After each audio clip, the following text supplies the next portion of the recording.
निशा काम निपटाकर बैठी ही थी कि फोन की घंटी बजने लगी। मेरठ से बिमला चाची का फोन था। बिटिया, अपने बाबूजी को आकर ले जाओ यहाँ से।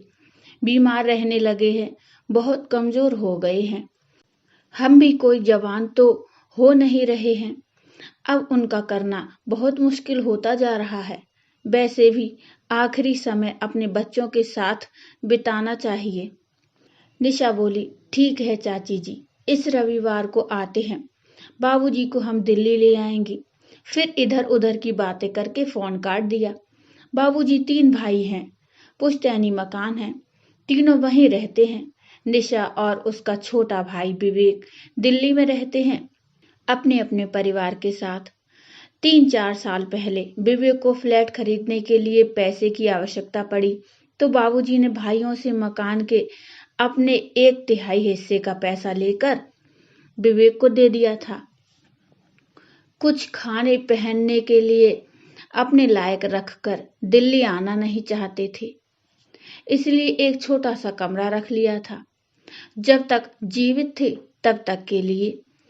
निशा को लगता था कि अम्मा के जाने के बाद बिल्कुल अकेले पड़ गए होंगे बाबूजी, लेकिन वहां पुराने परिचितों के बीच उनका मन लगता था। दोनों चाचियां भी ध्यान रखती थीं।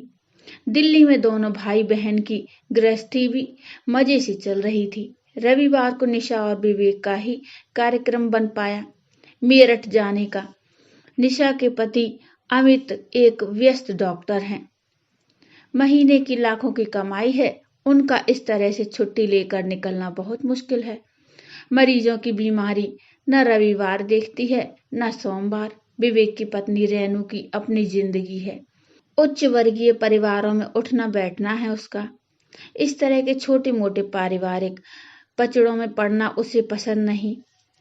रास्ते भर निशा को लगा विवेक कुछ अनमना गुमसुम सा बैठा है। वह बोली, इतना परेशान मत हो, ऐसी कोई चिंता की बात नहीं है। उम्र हो रही है, थोड़े कमजोर हो गए हैं, ठीक हो जाएंगे। विवेक झीकते हुए बोला, अच्छा खासा चल रहा था, पता नहीं चाचा जी को ऐसी क्या मुसीबत आ गई। 2-4 साल और रख लेते तो। अब तो मकानों के दाम आसमान छू रहे हैं। तब कितने कम पैसे में अपने नाम करवा लिया, तीसरा हिस्सा। निशा शांत करने की मनसा से बोली, ठीक है ना, उस समय जितने भाव थे बाजार में उस हिसाब से दे दिए। और बाबूजी आखिरी समय अपने बच्चों के बीच बिताएंगे तो उन्हें अच्छा लगेगा। विवेक उत्तेजित हो गया और बोला, दीदी, तेरे लिए यह सब कहना बहुत आसान है। 3 कमरों के फ्लैट में कहाँ रखूंगा इन्हें। रेनू से किटकिट रहेगी सुर अलग। उसने साफ मना कर दिया है, वह बाबूजी का कोई काम नहीं करेगी। वैसे तो दीदी, लड़कियां हक मांगने तो बड़ी जल्दी खड़ी हो जाती हैं, करने के नाम पर क्यों पीछे हट जाती हैं। आजकल लड़कियों की शिक्षा और शादी के समय में अच्छा खासा खर्च हो जाता है, तो क्यों नहीं ले जाती बाबूजी को अपने घर। इतनी बड़ी कोठी है, जीजा जी की लाखों की कमाई है। निशा को विवेक का इस तरह बोलना ठीक नहीं लगा। पैसे लेते हुए कैसे वादा कर रहा था बाबूजी से, आपको किसी भी वस्तु की आवश्यकता हो आप निसंकोच फोन कर देना, मैं तुरंत लेकर आ जाऊंगा। बस इस समय हाथ थोड़ा तंग है। नाम मात्र पैसे छोड़े थे बाबूजी के पास और फिर कभी भटका भी नहीं उनकी सुध लेने। निशा, तू चिंता मत कर, मैं ले जाऊंगी बाबूजी को अपने घर। सही है, उसे क्या परेशानी, इतना बड़ा घर, फिर पति रात दिन मरीजों की सेवा करते हैं। एक पिता तुले ससुर को आश्रय तो दे ही सकते हैं। बाबूजी को देखकर उसकी आंखें भर आईं। इतने दुबले और बेबस दिख रहे थे। गले लगते हुए बोली, पहले फोन करवा देते, पहले लेने आ जाती। बाबूजी बोले, तुम्हारी अपनी जिंदगी है, क्या परेशान करता। वैसे भी दिल्ली में बिल्कुल तुम लोगों पर आश्रित हो जाऊंगा। रात को डॉक्टर साहब बहुत देर से आए, तब तक पिता और बच्चे सो चुके थे।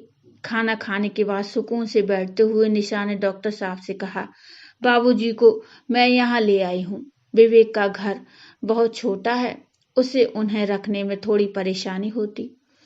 अमित के एकदम तेवर बदल गए। वह सख्त लहजे में बोला, यहाँ ले आए हूं से क्या मतलब है तुम्हारा? तुम्हारे पिताजी तुम्हारे भाई की जिम्मेदारी है। मैंने बड़ा घर वृद्धा आश्रम खोलने के लिए नहीं लिया था, अपने रहने के लिए लिया है।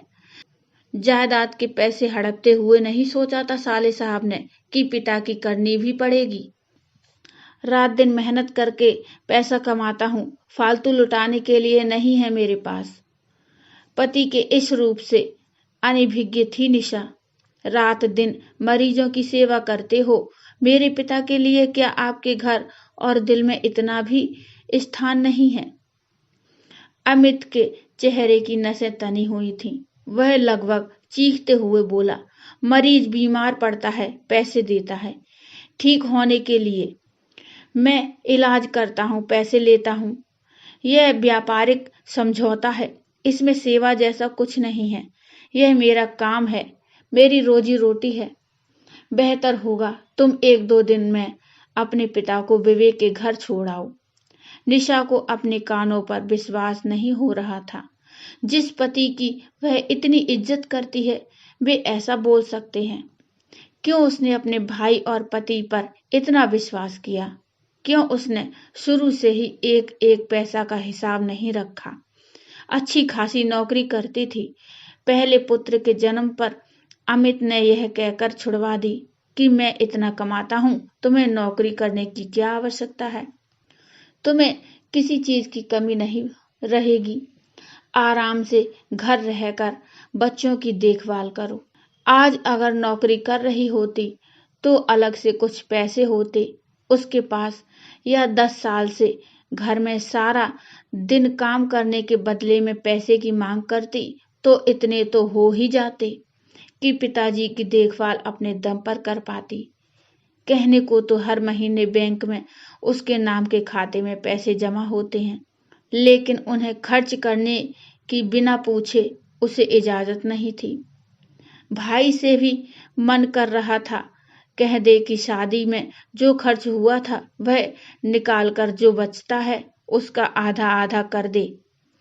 कम से कम पिता इज्जत से तो जी पाएंगे।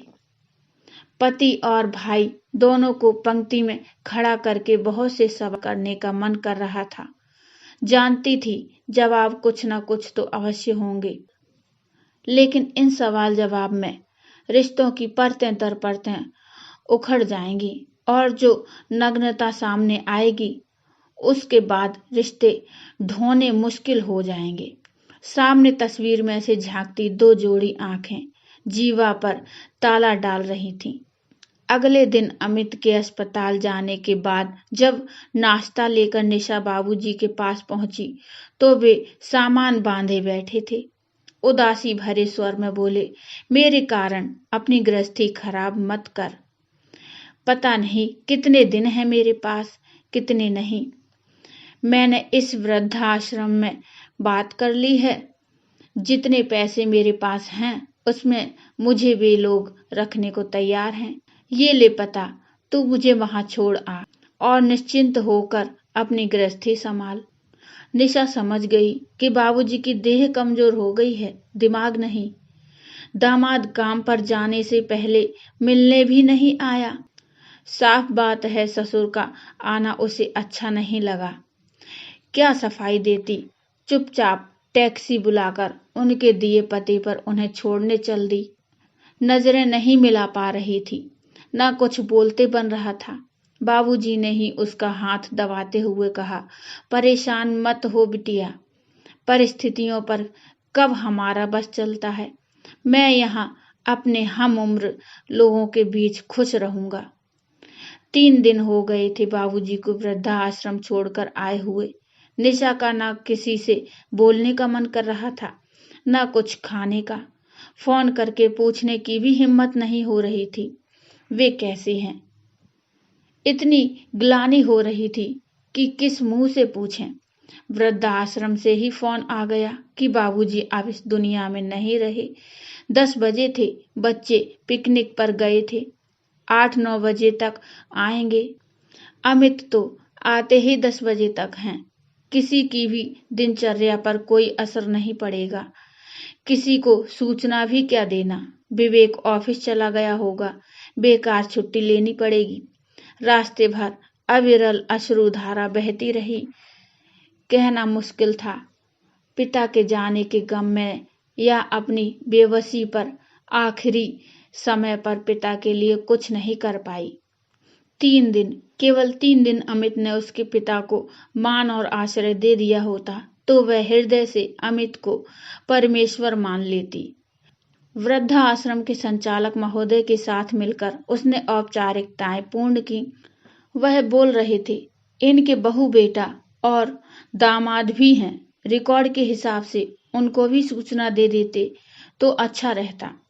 वह कुछ संभल चुकी थी, बोली, नहीं, इनका कोई नहीं है, न बहू, न बेटा और न दामाद, बस एक बेटी है, वह भी नाम के लिए। संचालक महोदय अपनी ही धुन में बोल रहे थे, परिवार वालों को सांत्वना और बाबूजी की आत्मा को शांति मिले। निशा सोच रही थी, बाबूजी की आत्मा को शांति मिल ही गई होगी। जाने से पहले सबसे मोह भंग हो गया था। समझ गए होंगे, कोई किसी का नहीं होता, फिर क्यों आत्मा अशांत होगी। हाँ, परमात्मा उसको इतनी शक्ति दे कि किसी तरह वह बहन और पत्नी का रिश्ता निभा सके।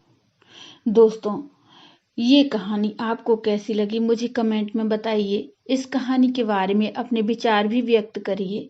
कहानी अच्छी लगी हो तो लाइक करिए और चैनल को सब्सक्राइब कर लीजिए और अपने माता पिता का ख्याल रखिए। धन्यवाद।